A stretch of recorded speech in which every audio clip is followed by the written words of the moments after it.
right, guys. Welcome back to Helmets and Hoops. You got Haitham Hassan, Matt Wilson, and Sean Samuel. This episode, we're going to be talking about the second round and later NFL draft picks in this last NFL draft that happened April 23rd to the 26th. All right, we're going to get right into it with our number one pick. You want to go number one? Consensus. Dan? So we had a consensus number one pick. Then it's going to be Cam Akers, running back for the Las Vegas Rams. Respectively, me Angeles and Matt. Rams. What did I say? Vegas. I said Las Vegas. Damn it, I hate these teams moving. We just talked about the Raiders. Oh, well, yeah. Me and Matt had him at 1 overall on our respective list. He was brought down a little bit. Haitham had him at 4 on his. So obviously we feel differently. And when we're talking about fantasy relevant players, we're talking about this upcoming year. We're not talking about dynasty going forward. Yeah, like immediate impact. Yeah. Immediate impact this first 2020-2021 season. So who wants to start us off? I'll start. I've loved Cam Akers since he came in as a true freshman at FSU. Even though I don't feel like they used him like they should have, but when Kendall Briles came in this past year's offensive coordinator, he just unleashed Akers. He was amazing in obviously the running game and the receiving game as well. And I just feel like based on the best of the rest of the rookies, even the running backs that we're going to be talking about here, I feel like he's going to be the guy that has the safer floor, because they did draft Darrell Henderson. That was the last season? He was a rookie last year, right? Yep. Yeah. And for some reason, I liked him coming out, but for some reason, whenever they could not play him, they took advantage of that. Malcolm Brown played a lot more than he did. And then when Malcolm Brown got hurt, obviously Henderson had to come in. But the second Brown came back, you didn't even see Henderson touch the field. And I just feel like Cam Akers is a better overall player than Malcolm Brown. So there's going to be that running back by committee, but I just feel like Akers is going to have 60 to 70% of their carries this year. So, and that's why I had him lower, because it's me committee. I don't know. I thought Johnny Swift would have the most share out of Johnson. I mean, Carry on Johnson, like, he was hurt. Actually, yeah, that's right. He was hurt. Love Carry On, man. Ever since came out of Auburn. Are we on Akers, or are we? No, we're just talking because, like, I'm just talking about like why I had him higher, you buried Cam Akers. Why you buried him? I don't afford it. Wasn't too low, but I just preferred him. You can't talk about. I mean, Cam Akers has the reason why he's number one for me is because it's his landing spot. Los Angeles has a great offensive mind in Sean McVay. Great name in Sean. Oh my God! You know, their offensive line is declining somewhat. They got older. They lost Whitworth last year. Well, they re-signed him, but yeah. Oh, they did. They got him to come back. I mean, he's 37, 38 years old. He's a little bit older. Oh, he's older. Still a good player. Yeah. And I'm interested to see where their offense goes, because they're known for their 3 wide sets and then running pass and run out of it. They drafted Van Jefferson, 24-year-old, good player. Basically, I don't know if he's to replace Brandon Woods. He's not the same type of player. To me, he's more of a Cooper Kupp. But they got him towards the end of the year last year. They moved to more of a 2 tight end set with Gerald Everett and Tyler Higbee. Higbee feasted those last 4 or 5 games because of it. So I'm interested to see where they choose to go. If it is that heavy set with the 2 tight ends, 2 receivers with Robert Woods and Cooper Kupp on the outside, I think it sets up for a lot of rushing attempts in general, so everyone can eat. And no one knows what Darrell Henderson is. We know Malcolm Brown is not their number 1 guy. He'll be mixed in. He's a vet. Fine. He was actually they actually bid to go get him back when I think it was Detroit put in a that waiver claim or something last year. I forget what it was. But the Rams thought enough of Malcolm Brown to say, like, no, we want him here. I think they put a free agent tender on him or something like that. But anyways, I like this opportunity, and the floor, I think, is committee running back fine. I don't think anyone is going to distinguish themselves aside from the other one in that backfield. So that's the baseline. But then the ceiling is Todd Gurley. Why wouldn't you want that? Todd Gurley from 2 years ago. Yes, please. 3 years ago. So that's why he was my number one. Okay. Move on. All right. Well, since we did consensus, So this one was is we're tied.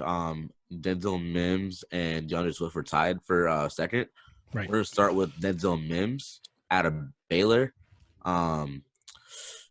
Man, I was so upset the Ravens missed out on him. I definitely wanted Mims on the Ravens. But sticking for fantasy purposes, he's in a receiving core where he's gonna get a lot of touches. They lost Robbie Anderson, but they got Rashard Breeland, but we'll see if Rashard Breeland can produce like he did in Perriman. a bit. Sorry, I said Breeland's the cornerback. No, it's still an NFL player. Yeah. wrong one. Rashad Perriman. Ex Raven, so kind of messed that one up. Kind of but yeah, we'll see if he can produce like he did in Tampa Bay. I doubt it. He had a great end of the year when Mike Evans and Josh Warner out, but I think Denzel Mims is going to be great for the Jets. What do you guys think?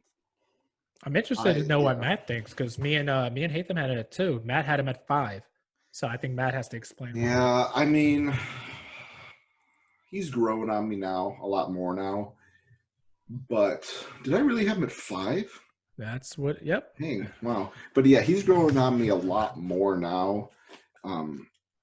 But I feel like Sam Darnold. I wish he would have been drafted by a team who has a better, more proven quarterback. I think the Sam Darnold factor is kind of what led me to make him my 5th pick, not 5th pick, but ranked number 5.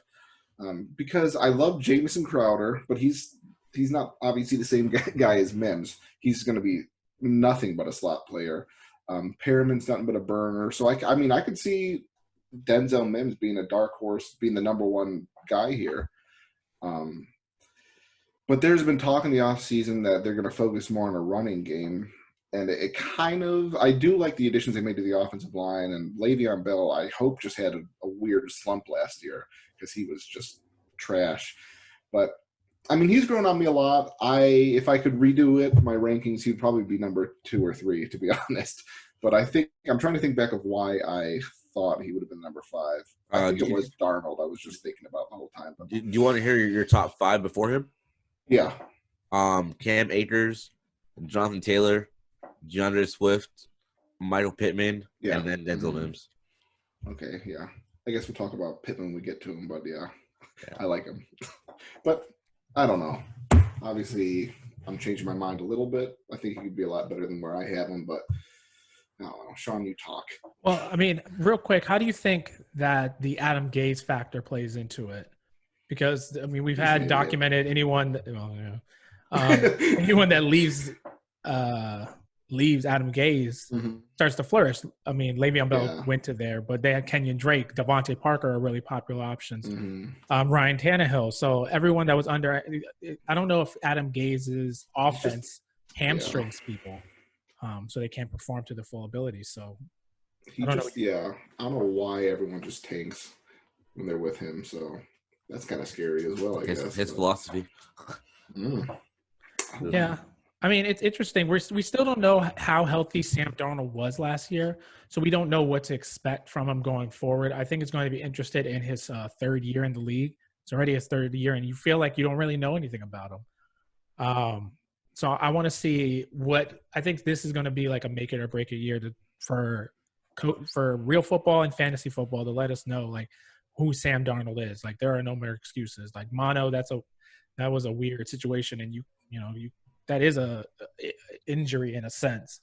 But he has goodish players around him. Le'Veon Bell, I think, is a fine running back still. Hopefully, he didn't look as good last year. It's going to be interesting to see if Denzel Mims, he's not the same exact player type as a Robbie Anderson, but he's a faster guy. He's 6'3", same thing like Robbie was. People don't realize how big Robbie was. But I don't know if they're just going to use him in a downfield sense because Robbie had some good games last year. He just wasn't very consistent. So It's very weird. I mean, this is probably a real shot in the dark here, but I could see Denzel Mims having one of the better seasons out of the rookie receivers this year. oh, Like absolutely. he's a big guy, great hands. He's like a big possession receiver, but he actually has speed. He seems like he's the perfect mix there. It's like Right. confusing me, so I don't know. No, I agree. I actually I like Denzel Mims, probably the best of the later Definitely. guys. I think that he has a great opportunity. The most, maybe him and Rager have the most opportunity to be effective in this first year.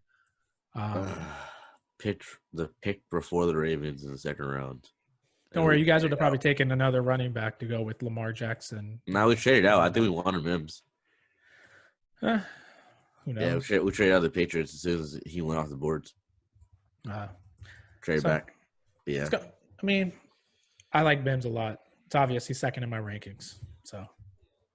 Yeah. All right. Also tied for second is Sir DeAndre Swift. Yeah, babe. Out of Georgia. Matt's team. Anyway, 1,200 yards last year, 1,000 the year before that. He actually had more touchdowns year before last year. He had 10-7 rushing anyway. But I mean, I'm thinking about it now, and I actually would have him a little higher, a little lower. I mean, Kerryon Johnson only had 6 touchdowns in his career, 3 each season, but he's also only played 17 games. Very injury. No, sorry, 18 games in 2 seasons. So yeah, it's kind of scary for him, but I think it's good for John Swift. You know, if Johnson is hurt, then John Swift is in that pass heavy offense where he can catch as well, but they should rush the ball more to throw off defenses. Just all the Lions have done is just feed the ball through Stafford. But now they have a good number one running back. They should feed him the ball. You mean DeAndre Swift? Yeah, I do. And then not have. I mean, I like DeAndre Swift a lot, but I think that Kerryon Johnson is still useful. He does have an injury problem. He had an injury problem at Auburn as well. But I think that they're going to try to have a 1-2 punch. DeAndre Swift to me is probably it's definitely a better pass catcher. And then different regime, but Theo Riddick was in Detroit. It wasn't under Matt Patricia, so it could be a little different. But Matt Patricia had James White. He had Deion Lewis when Tom Brady was throwing him the ball. So who's to say that he doesn't want DeAndre Swift to be that guy for him? Very valuable for fantasy and in real life football. I mean, you can't really gauge the offense from New England because he was the defense coordinator. So I mean, he didn't have anything to do with the offense there. True, but I mean, they see what works. I guess, yeah, that's true. They still they're still practicing against it. Like, wow, I keep getting gashed over and over from these 5, 6, 7 yard dump offs. So it's not sexy by any means, but no one said Matt Patricia was ever sexy. All right. No laughs? Oh, goodness. Okay. I mean, what do you think that I think that last year, Bo Scarborough, 89 rushes, 377 yards. J.D. McKissick, 38 rushes. Ty Johnson, 63 rushes. I mean, aside from Kerryon Johnson, that's 190 rushes alone. So Kerryon Johnson could still – Kerryon only had 113 because of his limited game, so things like that. And that's why those other guys got opportunities. But who's to say that they both can't exist? True. Yeah, that is true. It'll make it frustrating. They greatly improved their offensive line. So I feel like a lot of the last few seasons they've been derailed by their horrible offensive line play. Like whether it's Stafford always going down with these weird tweaky injuries for a game or two, but he was out since week 9. He played 8 games. The game that he missed was the first game he missed his whole career. Yeah, that's crazy. Yeah. But then Johnson went down. It's just I feel like they went out and got I don't know how to pronounce his name. Vitae from Philadelphia, and they drafted Jonah Jackson. Big V. Big V. Something like that. Yeah, I forget they what drafted it is. some guards that are pretty decent college. I just feel like it's a good spot for. I mean, I've always hated Carry On. I just think he runs too high. He scares me when he runs the ball, but. Yeah, he does stand up a little bit, and that leads to injuries because you take the brunt of that force instead of staying compact. That's why they want you to lead with your shoulders. But got him to the NFL, so I can't really. Checks out. So, and I think they're going to be a good offense. Kenny Golladay is a stud. Marvin Jones is an underrated wide receiver. They still they drafted T.J. Hawkinson last year. And before Matt Stafford went out last year, in his 8 games he averaged 312 yards, 2 touchdowns, and an interception, which isn't the greatest thing in the world. But if you want your running backs to get involved, then, and I think they do in Detroit, then those aren't terrible numbers. So I think that it's going to be a good offense going forward. Their defense is not helping them. But that works for fantasy because then the offense is going to need to be more aggressive. So, in my opinion, True.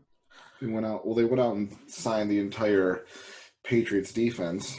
So Patricia brought in a lot of Danny Shelton, Trey Flowers, Jamie Collins, Duron Harmon all in the last 2 years. So they went out and every defensive free agent that New England's letting go, they're bringing in. Says a lot about Matt Patricia that they all want to come and play for him. True. It's probably I think he's overpaying him. Oh, probably, yeah. Yeah, I mean, favoritism happens. A lot of them go to Miami, too, to play with Brian Flores, another disciple of Bill Belichick. They all tried to do it.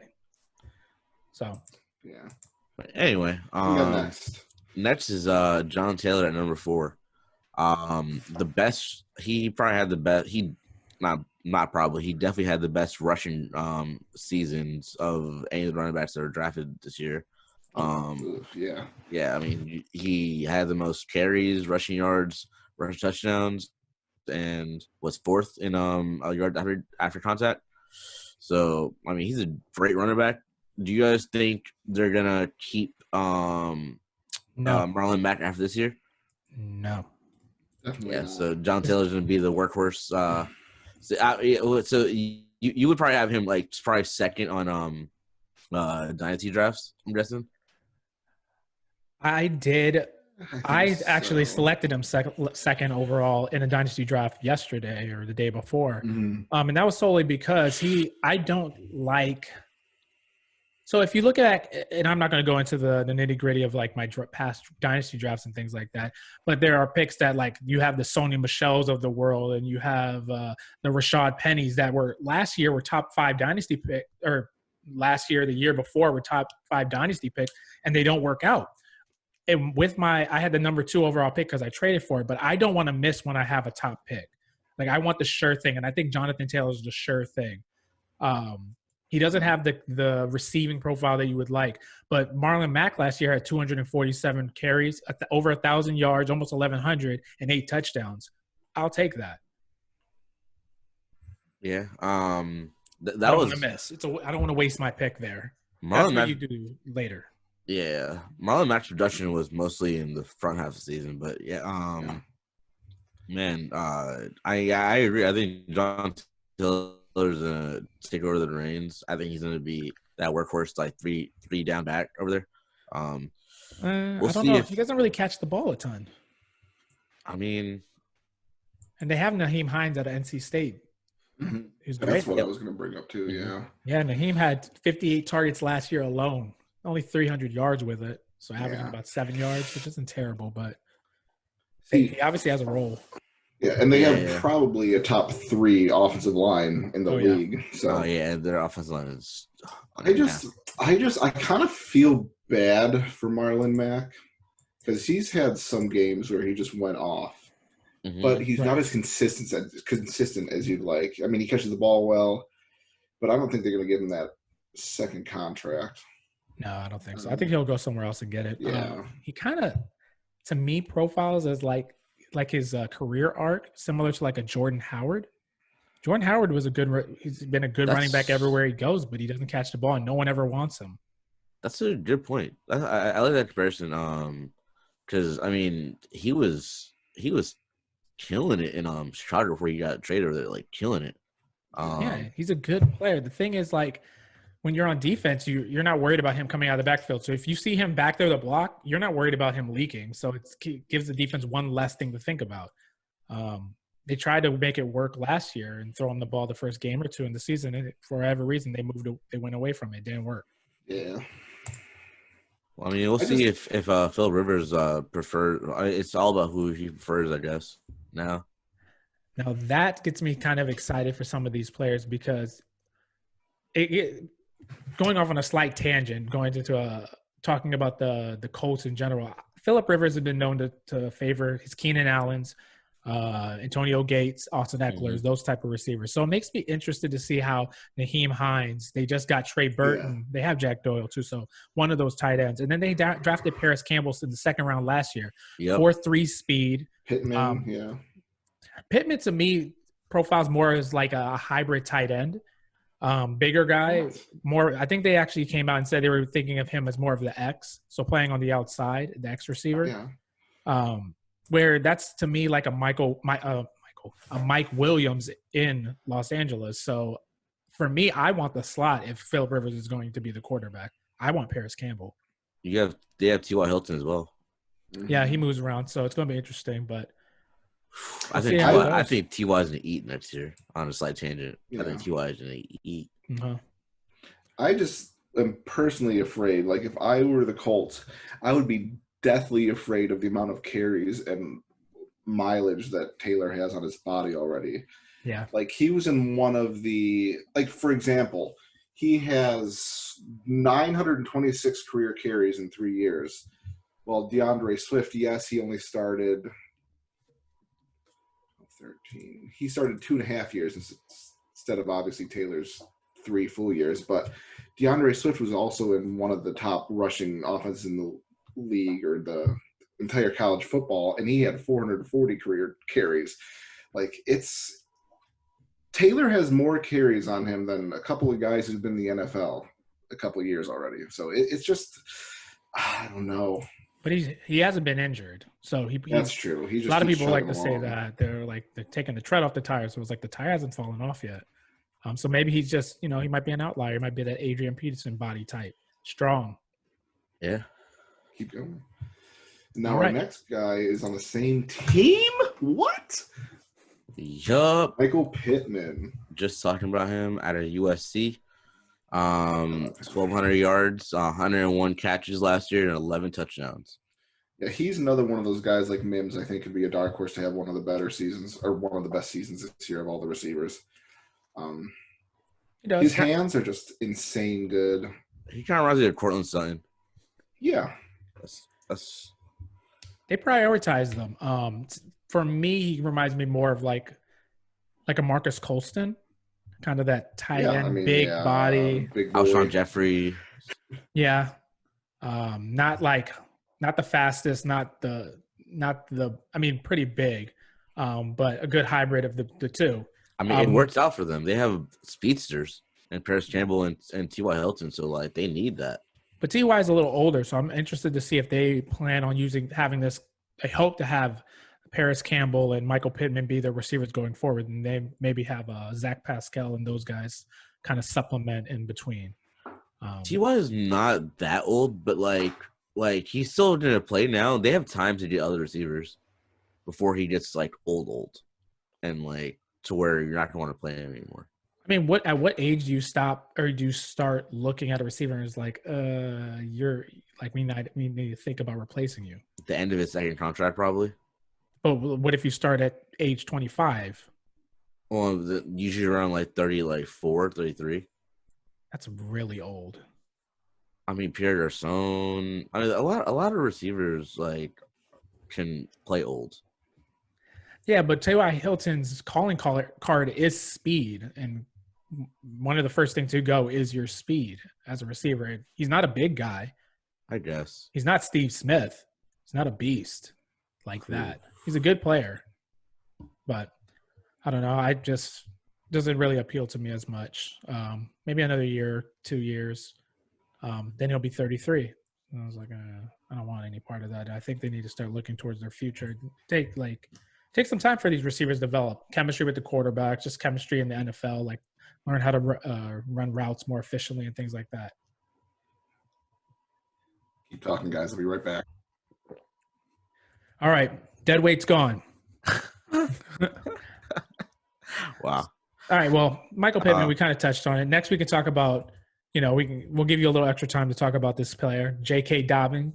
Hey, J.K., my man. He's just really short, but we love that in Baltimore for some reason. Running backs are supposed to be short. He's 5'10". He's 5'10". He's not the shortest, but Mark Ingram's 5'11". Yeah, he's short too. Rice was short. I think most running backs are typically around the 5'11". Yeah, I mean, usually the ones that are good anyway. The ones, unless you're like AP. AP is 6'1". I mean, that's not that much bigger. As a running back, that's like huge gap. 6'1", but 2 inches. Anyways. God. He said J.K. Dobbins was really short. So I was like, how is he really short? He's 5'10". Yeah. It's normal. Yeah. Hatham's thinking about his basketball players. It's really short. Whatever. But I mean, he's coming into our yes, I'm saying our run heavy offense, and I cannot wait to see what Harbaugh's gonna do with Lamar Jackson, him and Mark Ingram. What kind of sets he's gonna do? Maybe even incorporate RG3. I don't know. We'll see. We still have him on the roster, so God. For now. But yeah, there's not much you can even say about Dobbins. It's an amazing running back and a run-heavy offense. Yeah. So and Mark Ingram is on the tail end of his career, and he has 2 more years left on his deal. Like, we can replace him. And with Dobbins, it's misleading for these rankings because I actually had him at 11. You had him at 5, Hatham, and Matt had him at 7 because this is for next year. J.K. Dobbins projects to be a very good prospect coming up in 2 years. He's actually I think he's second or third. I think he did this year, to be honest. You think that they're not going to use Mark Ingram? No, I think they're going to use both. Like, we're going to find packages to use both. And, But only one of them gets the fantasy. If we're talking fantasy-wise. I mean, to be fair, though, if we're looking at – so I'm looking at the stats now. Mark Ingram had 202 rushes, 1,000 yards. Good. Gus Edwards was second. He had 133 and 700 yards. That's what I'm saying. So they could in that offense because they can't throw the ball. So I think that. Oh my God, you're such a hater. Such a hater. He can't Let's throw. Move on before we get in a freaking tangent here. Before I choke Sean through this Zoom call. So yeah. I mean, okay, yeah. Next on the list, we got KJ Hamler out of Penn State to the Denver Broncos. We also talked about him a little bit in the last episode. Yep. I like we said in the last episode. It's kind of weird with Hamilton doing really well in the slot last year. See who's going to be playing next year. So that's why I had him lower on my list. We all had him low, actually.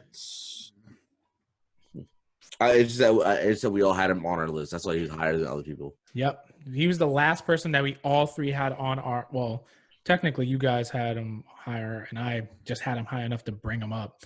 But KJ Hamler was 10 on Matt's list, 8 on Hatham's, and he was 14th on mine. So it was just the way that the math worked out that these other guys got ahead.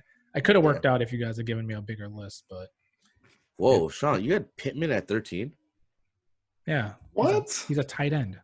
He's not a tight end. Basically a tight end. Jeez. You know what? Jeez. I believe in edit that out because it's a dumb comment I've heard. I'm looking at these lists right now, Sean. Anyway. So, anyways. Let's go. I mean, KJ, I don't know what to think of KJ Hamler. Like, if he's going to play in the outside or in the slot. He's got the slot body, but I don't know.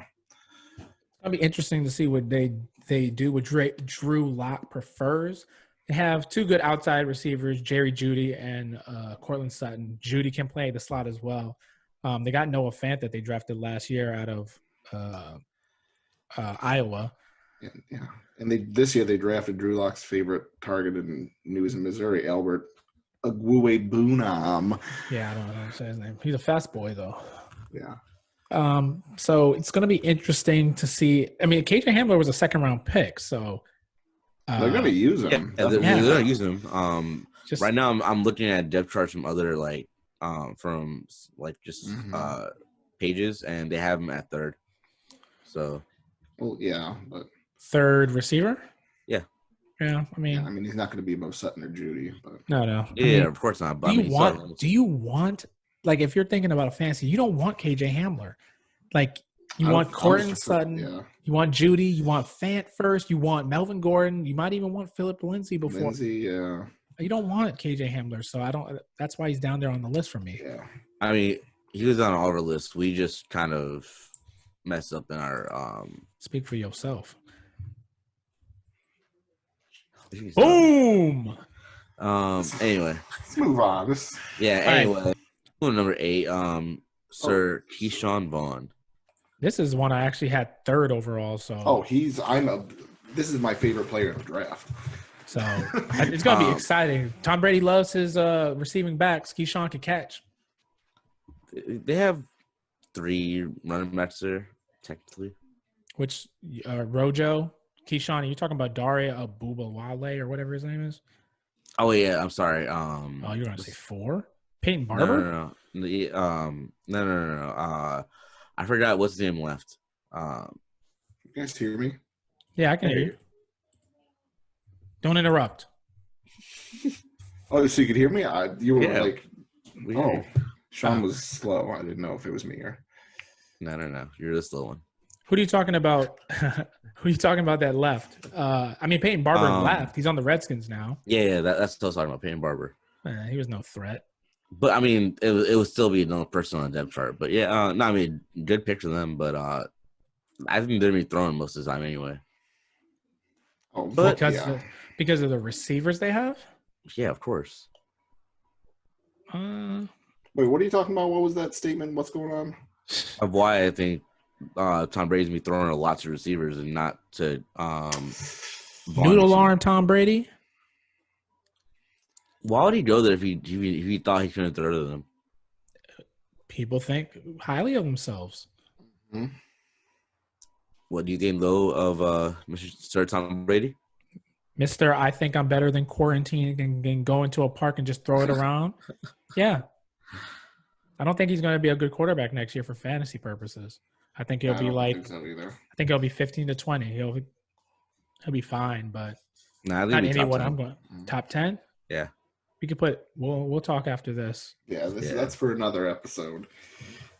Outrageous takes. Put it on the board. But I just like – where's the board at? Yeah, shut your mouth. I haven't gone to CVS. I just like Vaughn because he's shown in college at Illinois and then when he transferred to Vanderbilt that he could catch the ball with ease. He's a great pass blocker. He does everything well. He may not do anything really, really great, but he does everything efficiently and well. So I just feel like he's a much better pass catcher than Ronald Jones, and we saw how Tom Brady likes to throw to James White and his running backs. So. And that's not a despite what people think, it's not a game plan thing. Some of it was, but him throwing to James White 10 times a game, it's not a game plan thing. He dumps it off a lot. James White is an underrated pass blocker. People don't always think about like, oh, this guy's such a better catcher. I was like, yeah, he's a better catcher, but he can't pass block. If you're going to get your quarterback blown up every play, the coaches aren't going to put you on the field. So you need to have that mindset of like, what are the coaches trying to do? If you can catch the ball as well as pass block, that's great. And Keyshawn Vaughn can do that. So I think he'll be on the field more than Rojo did because they came out last year and said that Rojo was having trouble with pass protection. And with a quarterback who's 1,002, you can't have him getting hit blindsided by these 250-pound linemen and linebackers. Yeah. Checks out. Yeah. Keyshawn Vaughn, everyone. Let's do it.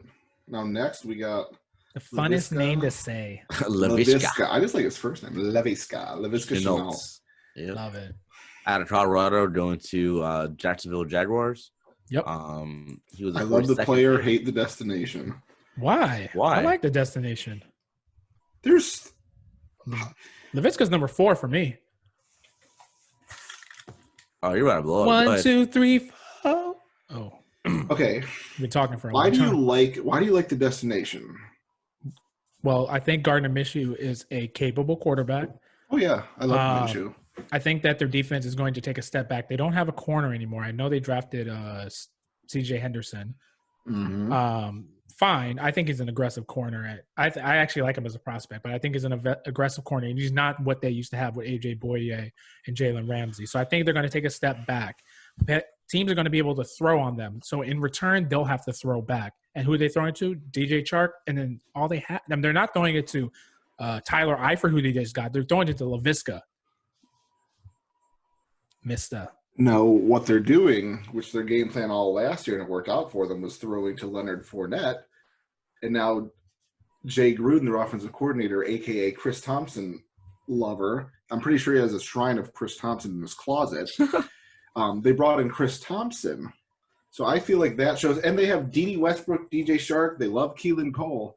I just feel like they have – it's such a crowded weapon – I don't know. Yeah, they also have Chris Conley, but I just think the names that we said besides Chark are kind of unproven and inconsistent. They're proven to be inconsistent. I agree. They're all so inconsistent. I would never pick any of for fantasy besides Chark because of how DD in a heartbeat. Go ahead, pick DD, but I think it was your destination. I just think they could have filled that pick with a better need because their defense has so many holes on it. I like the position and destination, just not how they picked. Just not where they picked. I mean, need for them.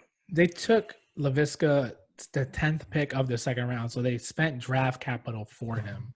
Yeah. And there is opportunity for him to have receiving. So just reading off the targets for the receivers last year, Chark had 118, Conley had 90, DD had 101. So Keelan Cole had 35, and everyone else doesn't matter. So just think about it. Basically three guys had 100 targets. If Laviska can catch 70%, that's 70 catches. Get a league average of maybe 10 yards, 700 yards, 4 or 5 touchdowns. That's a fine season. That's a good season for a rookie. And I think it's very attainable. All he has to do is supplant one of the other fools, Chris Conley or D.D. Westbrook. Which I'd agree if they didn't prioritize the running back in the passing game so much. I mean, they also keep the media keeps saying I hear nothing but negative stuff about Leonard Fournette, about how everyone hates Leonard Fournette. They tried trading him during the draft and they couldn't get a 7th round pick for him. Yeah, they couldn't get anything. What? Yeah, weird. What is his attitude? What is it? Who knows? He's always injured. They're old. There are conversations that happen in NFL circles where they talk about the guy, locker room cancer. He's negative, fine player, but he has so many negative effects that you don't want to take that on if you don't have to. How would you be in Jacksonville? What? How would you be in Jacksonville? Yeah, well, pissed off at everything. Pissed off at life. Pretty soon they're going to be in London. It's not even, Jacksonville. I mean, I'm not talking trash about the city, but there's not much in Jacksonville itself. Let alone how bad their team is. People always wanting to leave that team. They don't retain players. Yeah, they haven't been good for a very good time. I mean, we're all going to agree to disagree on this one because I'm not going to. I don't know. When you have triple-digit targets to a single running back, it's just I don't know. True. I mean, I think that no, I agree. They had 100 targets to Fournette, and I'm interested to see how they use Raquel Armstead and Chris Thompson there. I think you could expect it to be similar to a Jay Gruden offense where they spread the ball around. But that being said, they spread it last year. Everyone got 100 targets, running backs and receivers alike. So give me Laviska for a late round pick. So Fine, I'll give him that. what round did you get him in fantasy? Oh, he's going like 13. I'm not paying for that. You're out of your mind. Just because I think he has an opportunity to You mean in do. a rookie draft I'm or just a asking. redraft? Oh, I'm talking about in a redraft league. In a rookie draft, Oh, I would take him yeah. Let's see how high you take.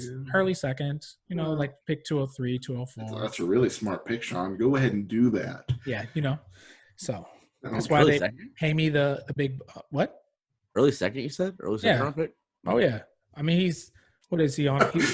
He's 8 on our list. So if a normal rookie draft has 12 picks, why not? Checks out a little bit. We're not including first rounders. Shut up, Hatham. Matt missed that part. Yeah. Anyway, I mean, I like him. I like his opportunity. I like the talent. So that's where I would want to go. If Nice. you think differently, you don't have to. I mean, you don't have to take him. Anyways.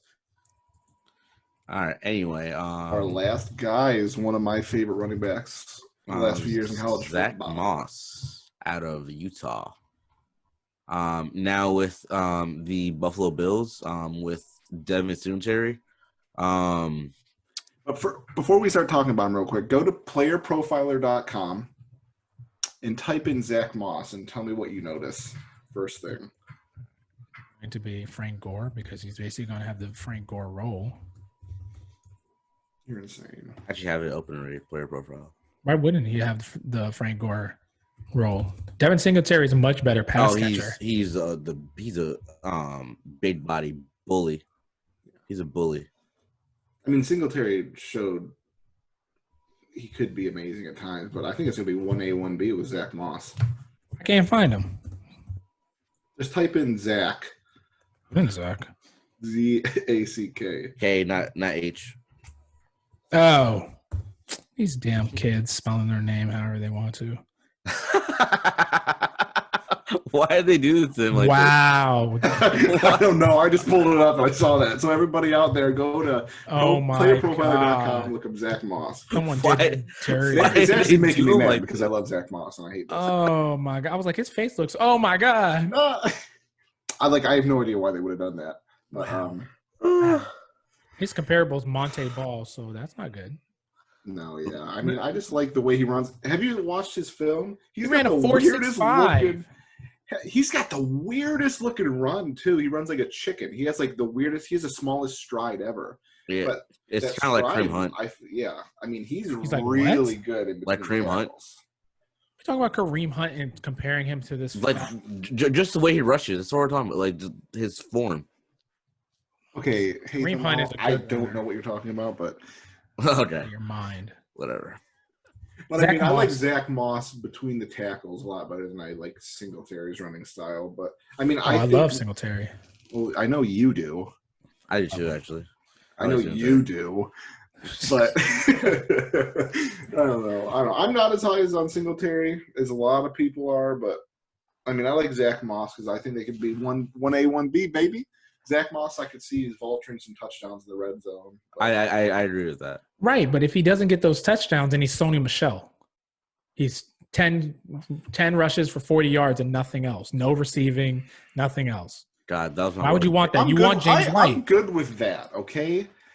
10 rushes, 40 yards? Are you really? Not terrible. as like a starter. It's like a back end, who knows kind of pick. I don't want that on my team. I want teams that are going to give me 0 or 100 points.